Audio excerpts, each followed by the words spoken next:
Mahilig ka bang magpunta ng park or mga parke na tinatawag nila dito sa Toronto or saan man dito sa Ontario mga kapatid or saan sa Canada, no? So, summer na kasi. So, lahat na ng tao nasa park na yan tuwing weekend. Doon na yung gathering. Punuan na lahat ng mga parke ngayon. Nandun na yung lahat. Unang-una dyan mga Pilipino kasi alam naman natin na mahilig ang Pilipino sa gatherings, sa mga potluck, di ba? So, ganyan. So, pagka pupunta ka ng park, mga kapatid, so mag-ingat-ingat para sa mga magulang ito.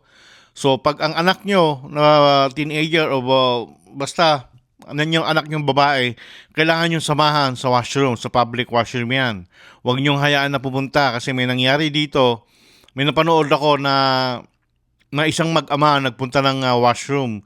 Buti na lang sinamahan niya yung anak niya sa washroom. Nung pagpunta niya ng washroom, siyempre hi, parang ano yun pag nandun ka eh. Tapos biglang may lumabas na lalaki, nang galing sa pambabae na washroom. So nakakagulat yun mga kapatid. So ano ang purpose nun?